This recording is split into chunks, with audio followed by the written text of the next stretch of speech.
Eu vou estar lendo aqui a palavra de Deus que diz assim: oro para que seu coração seja iluminado, a fim de que compreendam a esperança concedida àqueles que ele chamou, e a rica e gloriosa herança que ele deu ao seu povo santo. Eu vou ler esse trecho final. A rica e gloriosa herança que ele deu ao seu povo santo. Pai, estamos na tua casa, Deus. Estamos aqui, Pai, a presença do teu Espírito, ela já foi invocada aqui. O nome de Jesus já foi invocado aqui neste lugar.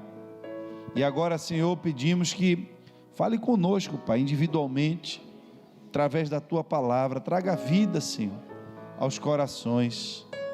Porque, meu Pai, eu julgo que não há lugar melhor para nós estarmos do que na tua casa. Porque é daqui, Senhor, que o Senhor ordena a bênção. É daqui, Senhor, que o Senhor libera a cura. É aqui, Senhor, que o Senhor nos guarda. E nessa noite, Pai, faz com que a tua palavra, ela abra os olhos dos teus filhos, para que eles tomem posse daquilo que já é deles por direito, em nome de Jesus. Queridos, algum escritor, poeta, músico disse que a vida é um lugar onde uns choram enquanto outros riem, né? E essa é uma verdade que é proliferada pelo mundo, tentando induzir as pessoas de que Deus é injusto, de que Deus pode não ter sido justo com você, pode não ter sido bom com você, porque Ele não lhe fez do jeito que você queria, não lhe colocou em uma família de repente da forma como você sonhou. E nós temos uma tendência de trazer a responsabilidade sobre Deus de coisas que Deus não tem responsabilidade.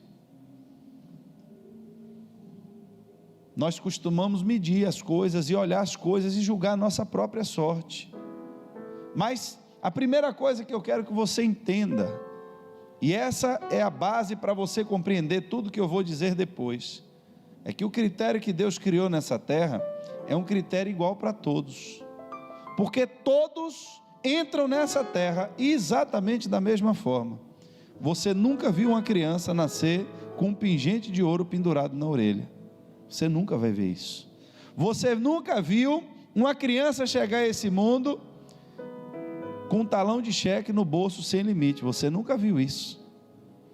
Todos os seres humanos, sem exceção, todos, cada um de vocês que estão aqui, entraram nesse mundo exatamente da mesma forma. O que é isso? Isso é o conceito de Deus. O que Deus criou? O que Deus criou? Deus criou o nascimento, criou a barriga da mãe. E da barriga da mãe, todos nascem nus. A partida desse mundo, irmãos, também é exatamente igual para todos. Ninguém vai sair desse mundo carregando uma moedinha no bolso. Ninguém vai. Eu vi um homem contar uma vez que entrou na casa de um rapaz e que ele comprou o caixão dele e tinha enchido o caixão de cigarro, porque ele tinha medo de alguém enterrar ele e ele ficar vivo. E a preocupação dele era de não ter cigarro dentro do caixão, como se ele pudesse levar o cigarro para onde ele ia. Mas a verdade é que é muito fácil você constatar isso. Por mais que o homem tenha poder, por mais que o homem tenha fama, por mais que o homem tenha dinheiro, por mais que o homem tenha um carro importado, por mais que ele tenha uma mulher bonita, no dia que ele morrer, vai ficar tudo aqui. E alguém vai ter que dividir o que era dele.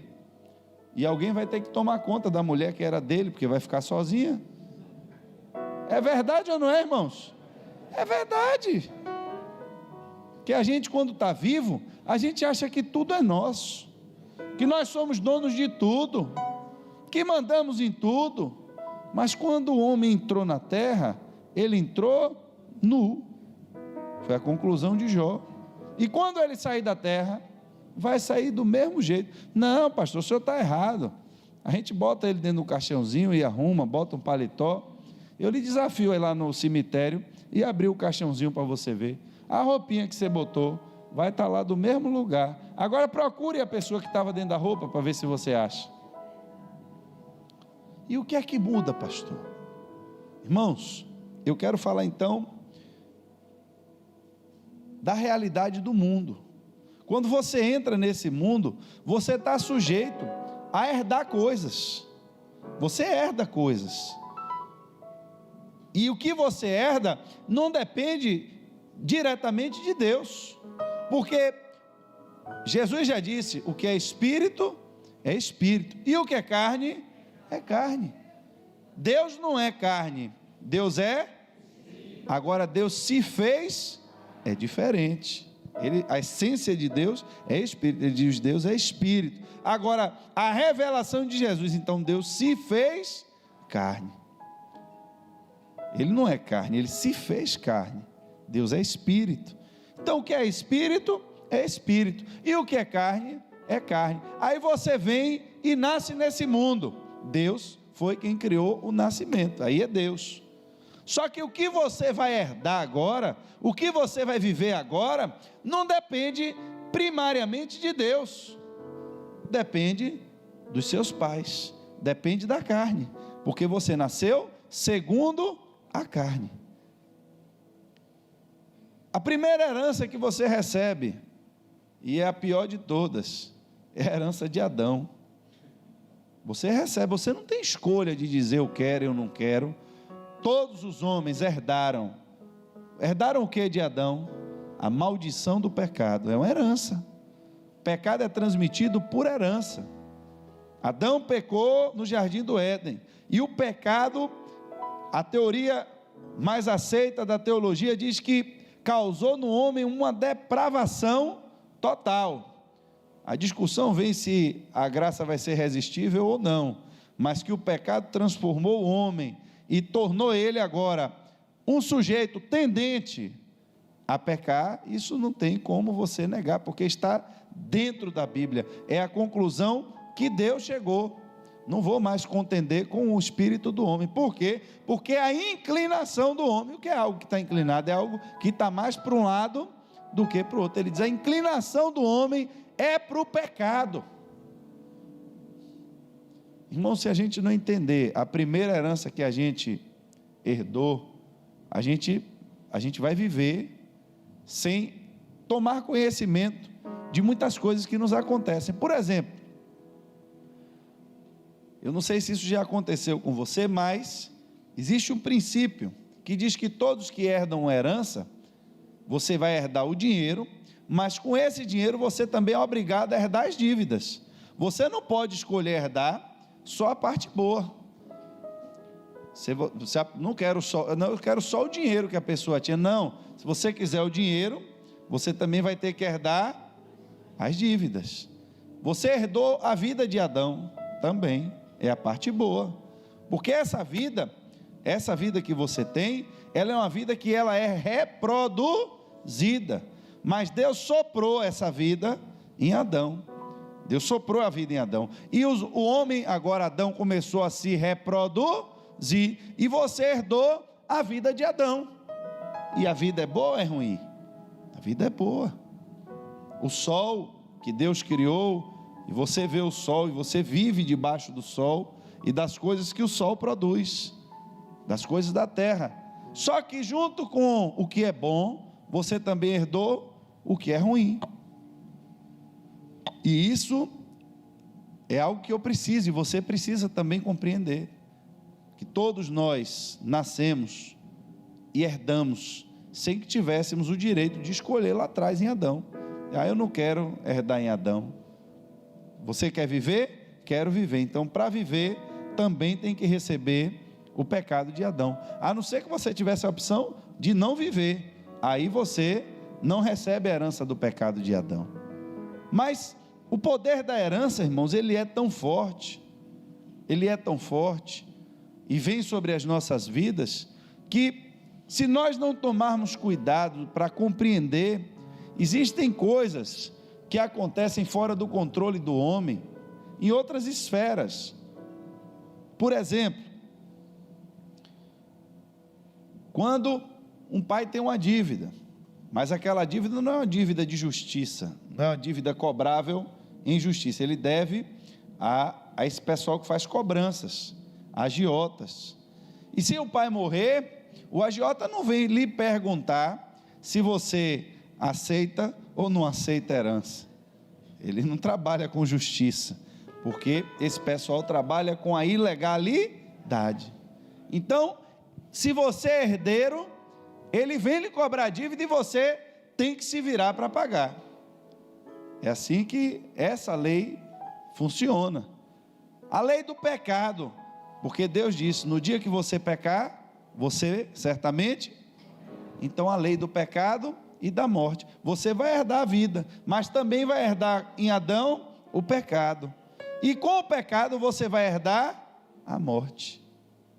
Aí, você entendendo isso, entendendo essa parte, agora a gente entra no texto, para você entender a profundidade de um versículo tão pequeno que nós lemos, quando Paulo começa dizendo: eu oro para que o seu coração seja iluminado.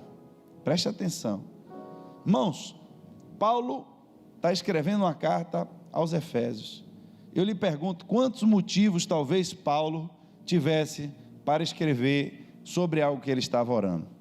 Paulo poderia dizer: oro para que Jesus me liberte das minhas prisões, porque ele me libertando das minhas prisões, eu vou pregar o evangelho, eu vou fazer a vontade de Deus, oro por isso. Oro para que Deus encha vocês de poder, para que vocês possam sair e possam expulsar demônios e possam curar enfermos. Muitos seriam os motivos pelo qual Paulo poderia estar orando, mas Paulo diz que ora para que o coração seja iluminado. Que linguagem é essa que Paulo está falando? Ele está falando a respeito da linguagem da visão, só que ele está falando da visão do coração, porque temos duas situações distintas. Você pode não enxergar, porque você tem uma deficiência no olho, mas você pode não enxergar, porque você não tem o elemento principal para que o seu olho funcione. Não adianta você ter olho se não tiver luz, porque o sistema do olho foi feito para funcionar na presença da luz. São dois processos distintos. Eu posso não enxergar porque eu tenho um defeito no meu sistema, aí é outro processo, você é cego. Mas você pode não enxergar porque você não está diante do elemento principal para que o seu sistema funcione, que é a luz. Então, Paulo não está orando para que você seja curado da cegueira, mas o que Paulo está dizendo aqui agora é que mesmo você sendo crente, você já não é mais cego, você já foi ressuscitado em Cristo. O morto não adianta você botar luz no olho dele, porque ele não vai enxergar nada, porque o sistema dele já parou de funcionar. Mas ele está dizendo: você está vivo. Só que mesmo vivo, a minha oração agora é para que haja luz, é para que haja luz, para que a luz seja capaz de, quando brilhar, revelar a você, e você compreender coisas que você não estava compreendendo por falta de luz. Estava escuro. Quantas vezes você em casa, você sai, você já sabe mais ou menos o trajeto das coisas em casa, aí um abençoado tira a cadeira, bota no meio do caminho, você acorda de noite para ir no banheiro e aí mete a testa na cadeira, se bate em alguma coisa. Por quê? Porque você tem olho, tem ou não tem? Tem. Mas por que você não enxergou o tropeço? Porque não tinha luz, ou tinha pouca luz. Tinha pouca luz. E aí, se nós não tivermos luz, se nós não estivermos submetidos à luz, você pode até ter olho, mas você não vai compreender. O que é compreender? Você chega às vezes de noite, e você vê que tem um vulto, você vê que tem um objeto. E esse ano nós estamos falando em refocar. Refocar tem a ver com visão. Você pode até ver que está acontecendo alguma coisa, meu irmão, Deus está fazendo um mover na igreja. O que é? Não, rapaz, ainda não entendi não, mas está fazendo. Deus vai fazer algo grande, é o que, meu irmão? Eu não sei, eu vi passar o vulto, mas eu ainda não vi, não discerni. Você vai fazer o exame lá, quem usa óculos, aquele pessoal do Detran fica ali atribulando, né? Vai botando a luz grande, você está vendo, aí vai diminuindo aquela tribulação, até que chega uma hora que você não vê mais, você só vê que tem um traço lá, mas a mulher lhe pergunta, a lente está embaçada, o negócio está tudo sujo, que número é esse? Eu não sei, eu estou vendo que tem um número, mas eu não consigo identificar. E a vida às vezes, cristã, ela é assim. Só que eu quero que você entenda agora o processo. Paulo estava orando, e era a dedicação da oração dele, para que os olhos dos nossos corações fossem iluminados, porque recebendo luz, enxergando agora claramente, discernindo claramente, nós iríamos compreender a esperança que foi concedida àqueles que ele chamou, e a rica e gloriosa herança que ele deu ao seu povo santo. Recebemos a herança de Adão, a primeira herança. Recebemos também, irmãos, a herança dos nossos pais. A herança dos nossos pais. E é onde eu comecei dizendo a você, a pessoa lá disse que a vida é assim, um chora, induzindo você a entender que Deus foi quem criou a vida, e criou uma vida injusta. Só que não foi Deus que criou você para nascer pobre ou você para nascer rico. Se você nasceu em uma família que tinha estrutura, você está herdando o fruto do trabalho de alguém. Alguém antes de você trabalhou, alguém antes de você construiu a casa que você mora, alguém antes de você fez algo que agradou a Deus e que Deus prosperou. Se você não nasceu nessa realidade, a herança que você recebe, essa não é a herança de Deus, essa é a herança dos seus pais, é a herança da sua família. Ah, pastor, então eu acho que Deus tinha que me botar para nascer na família de Silvio Santos. Mas você perguntou a Silvio Santos se ele queria ter um filho como você? Entende? Às vezes a gente quer o melhor, eu quero receber o melhor, mas será que eu sou o melhor para quem quer receber o melhor? É interessante que dos filhos de Jacó, Deus amou José. Não foi, eu já preguei isso aqui, não foi o que ele escolheu para a descendência do Cristo, não foi, mas ele amou José e tinha um propósito com a vida de José, e ele pegou o melhor que ele tinha e botou no Egito primeiro como escravo. José entra no Egito, irmãos, com uma mão na frente e a outra atrás. Quando a família dele chega, ele já estava próspero, já estava abençoado, porque Deus era com ele. O que é que eu quero lhe dizer? Que se Deus quiser, você pode reclamar muitas vezes da sua sorte. Ah, Deus me colocou em uma família de gente preguiçosa, de gente atribulada. Eu nasci numa família que só tem endemoniado, nasci numa família problemática. Mas será que Deus não lhe colocou nessa família para você fazer a diferença ali naquele lugar? Para você mudar a sorte da sua família e para você deixar agora herança para os que vêm depois? Porque a gente sempre gosta de receber, a gente sempre gosta de achar, mas você pode ser uma mola, você pode ser um marco, você pode ser quem vai mudar a sorte da sua história, da sua família. Porque, irmãos, a vida está aí, e você vai achar N casos de pessoas que nasceram em famílias pobres e prosperaram, como você vai ver pessoas que nasceram em família rica e destruiu tudo. Não há uma certeza de que porque você nasceu em uma família humilde, você vai viver pobre para o resto da vida, ou se você nasceu em uma família rica, você vai ser rico para o resto da vida, porque as duas realidades também coexistem nesse mundo. Mas o que você não pode se prender, e você não pode deixar o diabo lhe prender, é entendendo que a herança que Deus tem para você é a herança dos seus pais dessa terra. Que a herança que Deus deu para você foi a herança do pecado de Adão.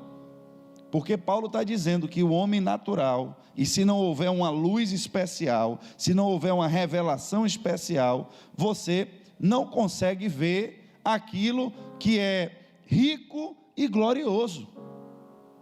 Você não vai conseguir ver, porque para ver isso, você precisa de uma luz especial. É interessante, não sei quantos já viram aquela luz negra. Tem coisas que você escreve que a luz natural ela não revela, mas quando é exposta a luz negra, você vê, você consegue ver. Então, o que Paulo está dizendo é que ao nosso favor, diante de nós, existe uma herança que não é a sorte que você teve nesse mundo, porque Deus pode mudar nesse mundo a sua sorte. E aqui, o que é que você precisa entender agora? Que Deus, Ele trabalha em duas frentes. Deus tem promessas para você nesse mundo, como Deus tem para você uma promessa de uma herança, que ela é rica e gloriosa. Observe, em Êxodo, no capítulo 32 ao 13, diz assim: lembra-te dos teus servos, Abraão, Isaque e Jacó. Assumiste um compromisso com eles, por meio de juramento, dizendo: tornarei seus descendentes tão numerosos quanto as estrelas do céu, e lhes darei toda esta terra que lhe prometi, e eles a possuirão para sempre. O que é que Deus está prometendo aqui? Está prometendo que, através da fé de Abraão, porque Abraão creu em Deus, porque Abraão buscou ao Senhor, Ele promete uma herança nessa terra. Ele diz: olha, Abraão, você quando nasceu, recebeu a herança de Adão, recebeu. Você também recebeu a herança do seu pai. Você saiu, quem começou a sair da terra antes de Abraão, foi o pai dele. Chega no meio do caminho, o pai dele fica, mas o pai de Abraão já tinha saído de Ur dos Caldeus. Provavelmente o filho dele morre, o pai de Ló, ele coloca o nome da cidade, o nome do pai de Ló, e ali ele morre. Ali o pai de Abraão morre. Mas agora Deus faz um chamado a Abraão, e Abraão segue o chamado de Deus.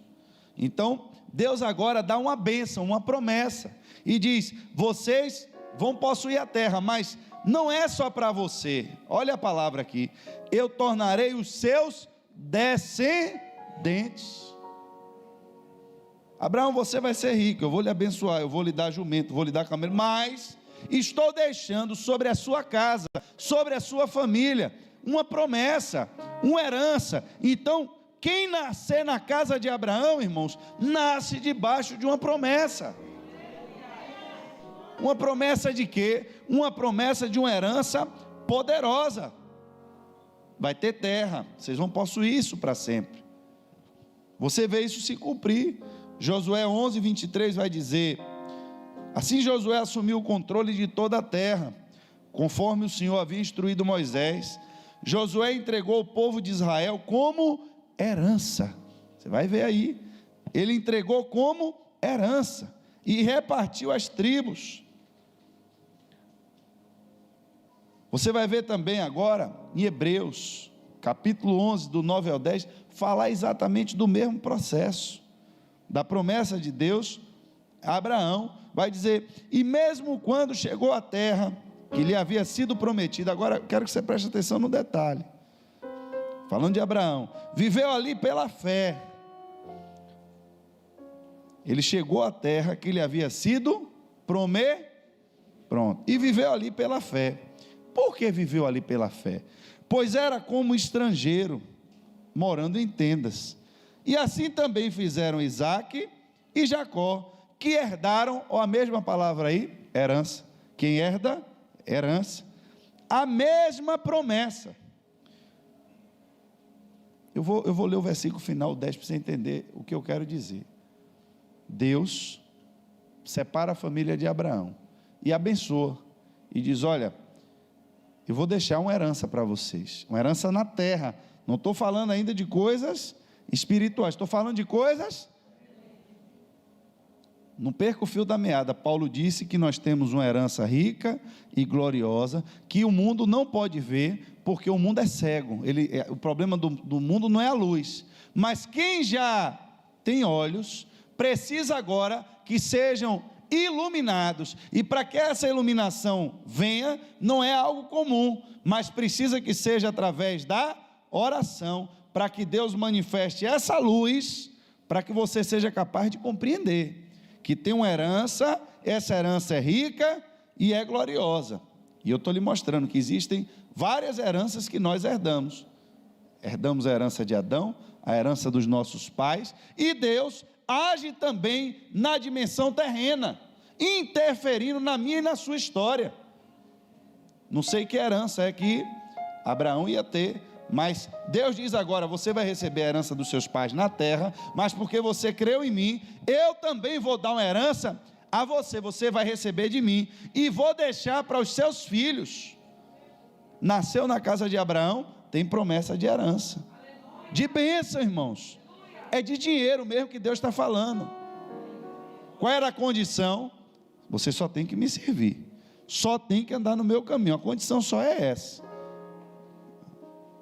se permanecerdes em mim. Era só isso.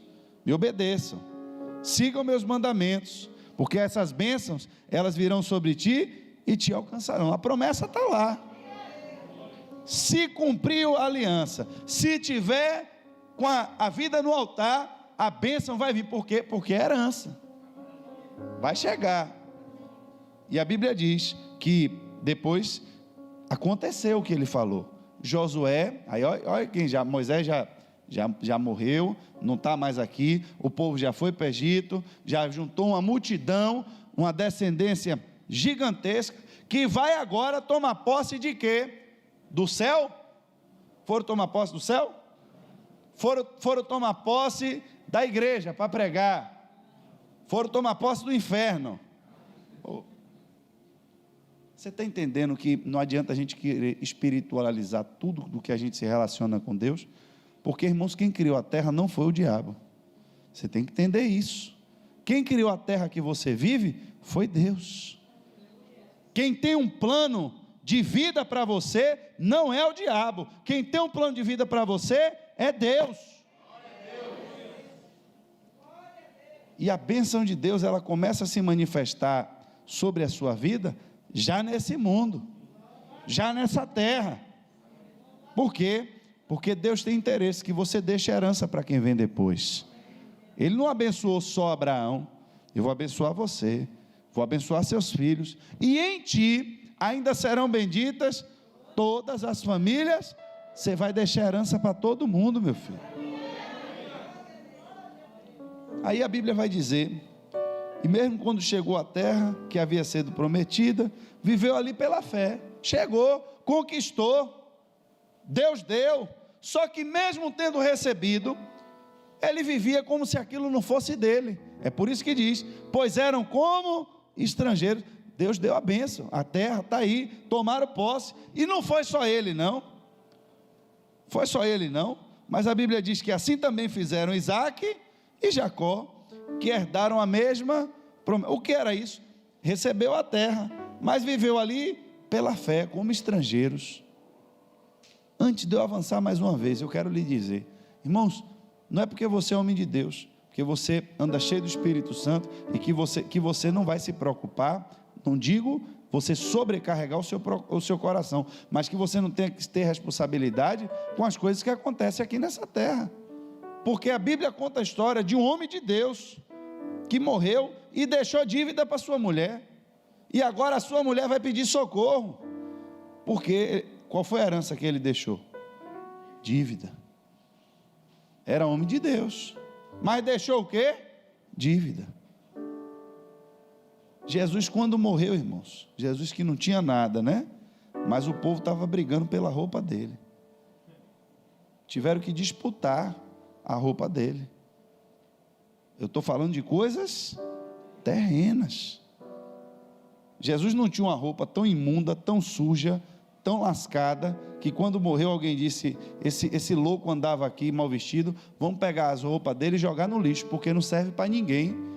Não, Jesus andava bem vestido, andava tão bem vestido, que quando morreu, disseram, não vamos lascar a roupa dele não, que essa roupa vale muito, vamos disputar para ver quem é que ganha esse manto dele. Jesus não tinha necessidade, irmãos, de deixar dinheiro para filho, porque Jesus não teve filho.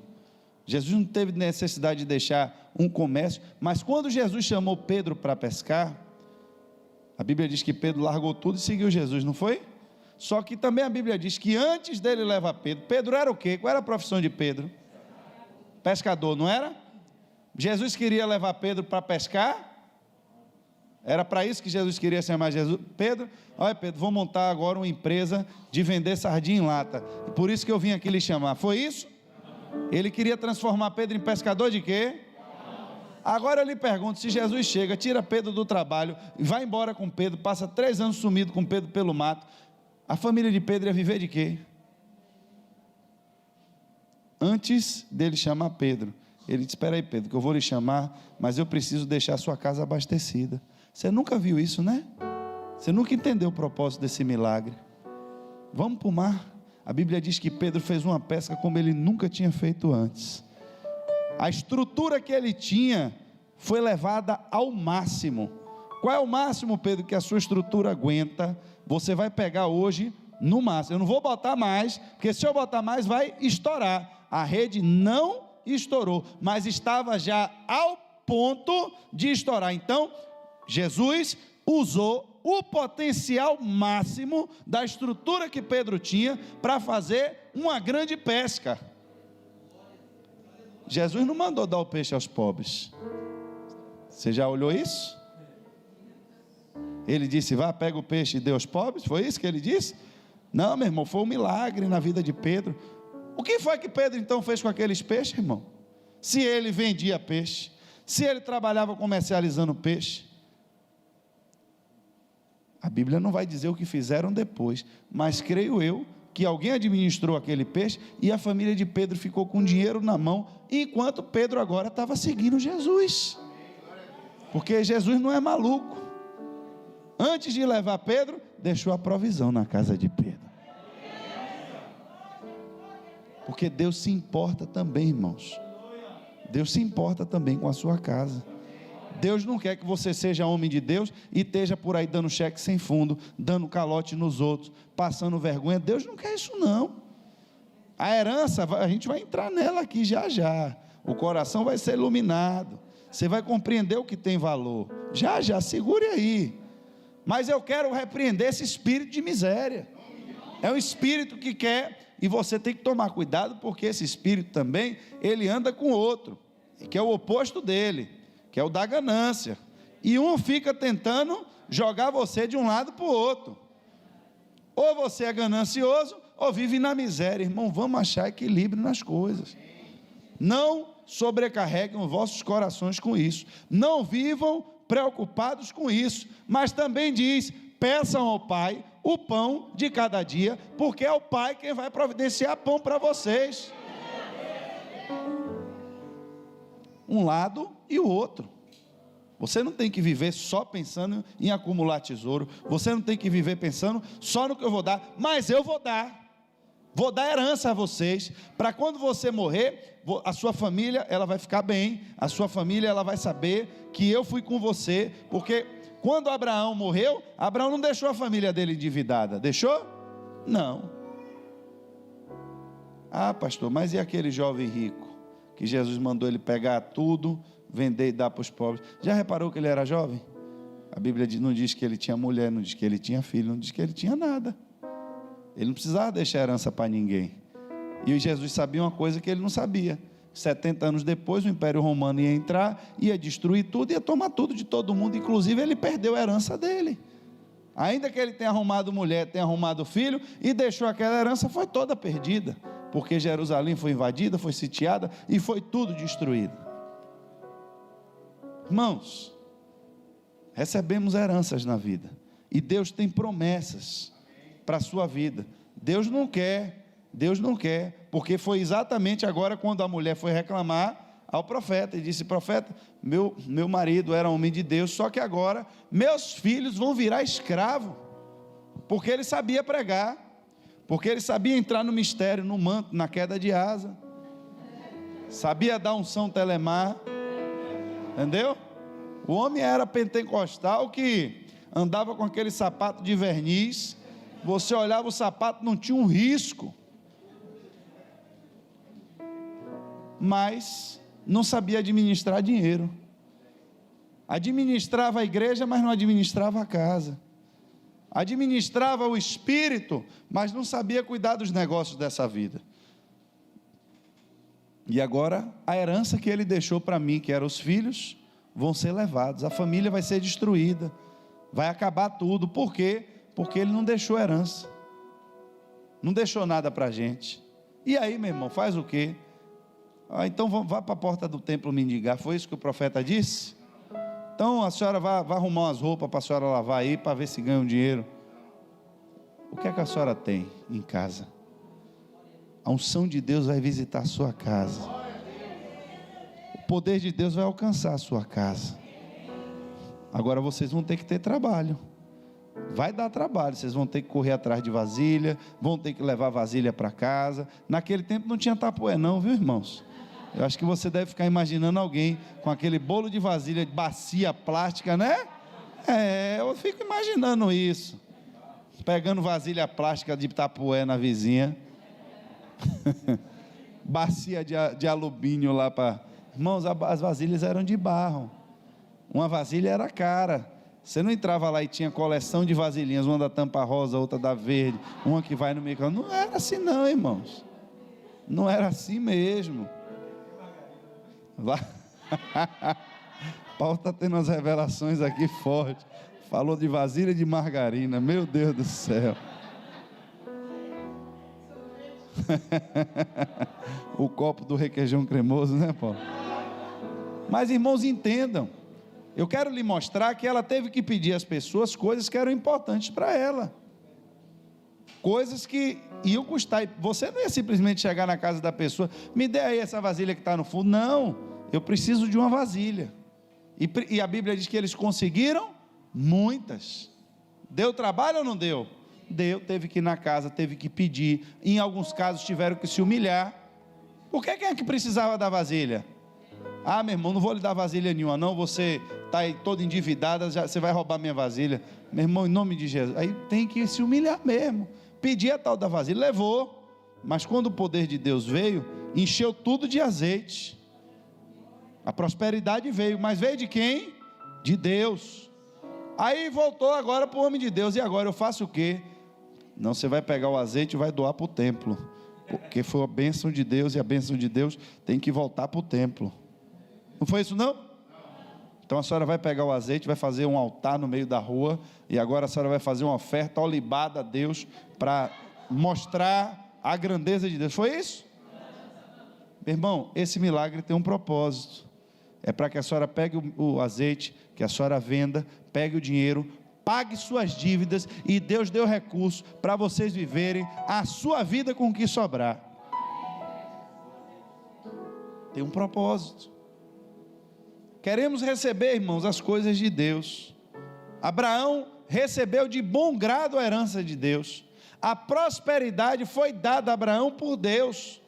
O que Abraão fazia? Deus prosperava. A descendência de Abraão prosperou. Quando a descendência de Abraão foi escravizada no Egito, a Bíblia diz que no dia que eles saíram do Egito, eles saíram ricos do Egito, porque eles despojaram o Egito. Tudo que eles construíram ali, que gerou riqueza, no dia deles saírem, eles levaram tudo, despojaram o Egito.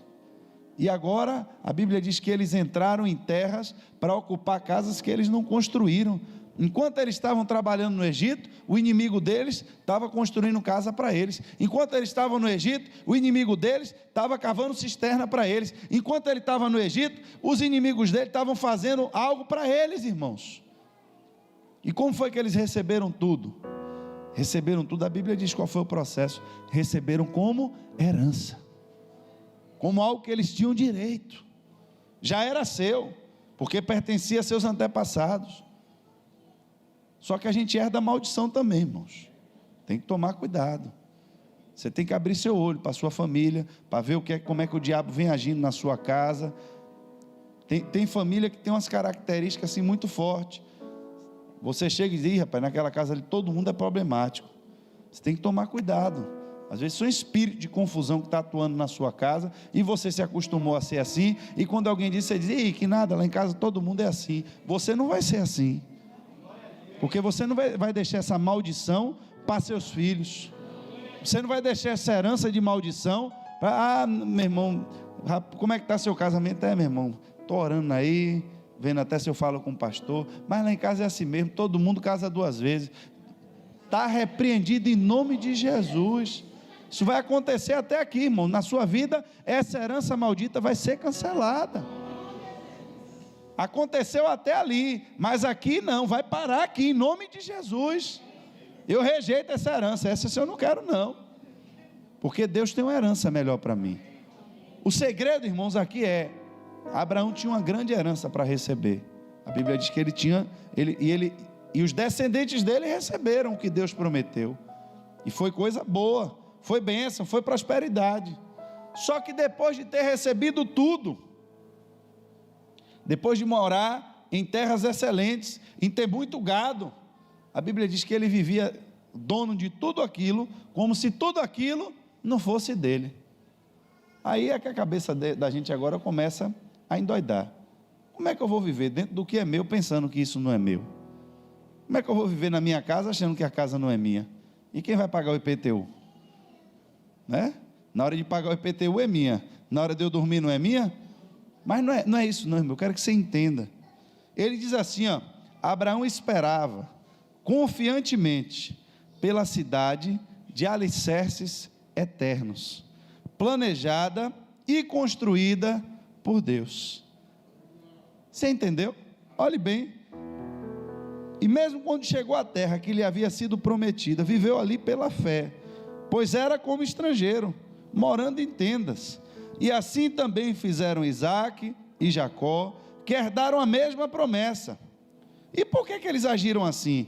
Porque eles esperavam confiantemente por uma outra cidade, que era de alicerces eternos, planejada e construída por Deus.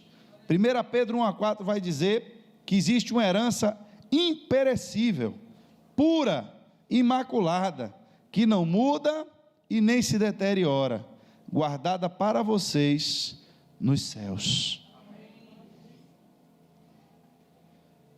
Romanos 8, 17 ao 19, a Bíblia vai dizer assim: se somos seus filhos, então somos seus herdeiros, e portanto co-herdeiros com Cristo, se de fato participamos também do seu sofrimento, participaremos também da sua glória, porque eu considero que o sofrimento de agora não é nada comparada com a glória que Ele nos revelará mais tarde. Pois toda a criação aguarda com grande expectativa o dia em que os filhos de Deus serão revelados. Qual é a conclusão disso, irmãos? É muito bom a gente compreender que Deus cuida de nós também nessa terra, que Ele cuida de nós nessa dimensão, que não importa o conceito e a visão que você tem sobre o que você herdou dos seus pais, sobre a condição pela qual você entrou aqui nesse mundo e o que você achou pronto. A verdade é que a palavra de Deus diz que se Deus for com você, se você invocar a presença de Deus, se você andar na presença de Deus, e agora você receber a adoção como filho pelo sangue de Jesus, até as bênçãos de Abraão, elas vêm sobre você também. Até as bênçãos de Abraão. E as bênçãos de Abraão se referem também a coisas terrenas. Não é que você vai correr atrás disso, você vai correr atrás de Deus. Mas quando você corre atrás de Deus, Ele dá uma herança, Ele dá uma bênção, Ele lhe abençoa, lhe prospera, para que você já passe a transmitir para os seus familiares coisas e bens que vão ser bênção na vida deles. Mas para que isso aconteça, o mais importante de tudo é você compreender que nesse processo existe uma herança que é maior do que todas. Existe uma herança que, além de ser rica, ou seja, ter muito valor, ela é gloriosa.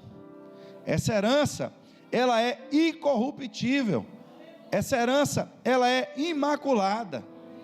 Ou seja, é o maior bem, é o maior presente, é o maior desafio de alguém receber o que tem valor, é exatamente você entender aquilo que Deus deixou como herança espiritual para você. E Ele diz que nós somos filhos e somos herdeiros. Somos filhos, somos herdeiros. Então, qual é a condição, pastor, para que tudo isso venha sobre mim?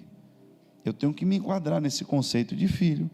Eu tenho que ser filho de Deus. E para eu ser filho de Deus, eu tenho que estar agora em aliança com Cristo Jesus. Para que isso aconteça. O problema aqui, e aí eu volto para o início, é que muitas vezes o nosso coração, ele só enxerga com a luz desse mundo. E com a luz desse mundo, irmãos, o que tem valor é ouro e prata. E nós nos alegramos quando recebemos de Deus o ouro e a prata. E não é pecado receber de Deus o ouro e a prata. Nós nos alegramos, porque com a luz natural do mundo, vemos coisas que têm valores nessa dimensão. Só que a Bíblia diz que esses homens, mesmo tendo recebido grandes bênçãos de Deus, mesmo tendo sido ricamente abençoados por Deus, eles receberam uma herança maior do que todas essas outras, que essa herança consumiu o coração deles de tal forma, que mesmo tendo sido ricamente abençoados, mesmo estando vivendo o tempo da bênção e da prosperidade na vida deles, eles viviam como se tudo aquilo não fosse nada, porque no entendimento deles, do coração deles, brilhou uma luz diferente, a luz do Espírito Santo de Deus, a luz que faz com que o homem veja as coisas não como o homem vê, mas como Deus vê. Samuel chega com a visão humana, a visão do homem, era profeta, mas estava olhando com a visão dele, o que o olho dele podia ver. E quando ele chega, naquele dia na casa de Jessé, a luz ilumina aqueles homens, e os olhos dele dizem, são homens formosos, são homens fortes, são homens valentes, certamente são esses aqui, que Deus escolheu, para ser rei de Israel. Aí vem agora uma outra luz, não é a luz humana, não é a luz do sol, não é a luz da lâmpada, mas veio a luz da revelação. Revelação. Deus revela e diz, porque eu não vejo como o homem vê, porque o homem vê o exterior e a aparência, mas eu estou vendo o coração. É esse mesmo coração que Paulo agora está dizendo. Eu estou pregando para vocês, e eu sei que Deus tem uma herança para vocês, eu sei que vocês vão ser abençoados, eu sei que as prosperidades que Deus prometeu a Abraão, não me importa se você nasceu em um lar rico, não me importa se você nasceu num lar pobre, agora que você aceitou Jesus, você está se tornando co-herdeiro de Deus, e Deus disse, Jesus disse, agora todo poder me dado no céu e na terra, todo poder. As bênçãos também virão sobre ti, as bênçãos também te alcançarão, mas a pergunta é, será que os nossos olhos e os olhos do nosso coração ainda vai ser capaz de compreender que mesmo que você ganhe tudo nesse mundo, existe uma herança que ainda vale mais do que tudo isso, que ainda existe uma herança que você deveria e teria que estar pronto a qualquer momento para abrir mão de tudo que é terreno, para não perder essa herança, porque ela é eterna. O que é que vale mais nessa dimensão do que a salvação da sua alma? O que é que você pode receber nesse mundo que pode comprar o perdão dos seus pecados? Usando as palavras da Bíblia, de que adianta o homem herdar o mundo inteiro. Vou falar agora na minha versão da pregação de hoje. Que adianta o homem herdar o mundo inteiro, se ele perder a herança que aguarda ele do outro lado? Porque esses homens viveram bem, eram ricos, eram prósperos. Tempo de seca era brincadeira, meu irmão. Era no tempo de seca que ele plantava e colhia 100 por 1. Onde esses homens chegavam, a Bíblia diz que os inimigos invejavam. Meu irmão, sai daqui, pelo amor de Deus. Não dá para você ficar aqui não, porque suas propriedades são grandes demais. Vai Ló e Abraão andando, daqui a pouco os pastores quebrando o pau no meio do caminho. Por quê? Porque tinha muito bem, muita prosperidade. E aí a Bíblia diz, mas eles viviam, o escritor aos Hebreus, como estrangeiro. Que é estrangeiro não é meu, eu só estou tomando conta disso aqui por um tempo. Está lembrado do começo da pregação? Você tem seu carro, você tem sua conta, você tem sua mulher, enquanto você está vivo. Depois que você bater a rebota, irmão, dura um tempo. Se a mulher for nova, bonita, ficar com dinheiro, então rapidinho nada mais é seu. E não é mesmo, é bíblico. Foi Jesus até que disse, quando eu caso qualquer um, eu digo, é até que a morte, depois que a morte separou, está pecando? Está nada, meu irmão, toca o barco. É a vida. Foi o que, é bíblico ou não é? É bíblico, está aí, bíblico. O que é meu, o que é seu? O que é que nós temos aqui nessa terra? Lutamos, irmãos, e batalhamos muito. Às vezes estamos comendo pão de dores, porque ainda não entendemos que a herança que nos pertence também abrange essa terra. Meu pai não deixou nada para mim, pode ser o seu pai terreno. Meu pai só deixou dívida para mim, o seu pai terreno. Mas o seu Deus deixou promessas para você nessa terra. Tudo que fizer prosperará. Para que herança melhor do que essa? Você tem heranças espirituais para herdar ainda nessa terra. Mas você tem que entender, irmãos, que se você herdar tudo e herdar a terra inteira, ainda assim tudo isso é nada. E a dor que eu tenho lendo esse texto é porque se eu vejo o apóstolo Paulo com uma urgência em orar por esse tema, em trazer exatamente no início da carta, onde ele podia trazer uma oração por qualquer coisa, é porque a igreja de Éfeso, a igreja que viveu os milagres, a igreja que viveu grandes manifestações do poder de Deus, não estava conseguindo enxergar a grandeza e o valor da herança espiritual. E é isso que me entristece, saber que muitos vão ouvir essa palavra, mas talvez nem todos sejam iluminados o suficiente para conseguir ver a grandeza e o valor dessa palavra. E eu queria que você ficasse de pé nessa noite, porque assim como Paulo orou, nós vamos orar nessa noite também.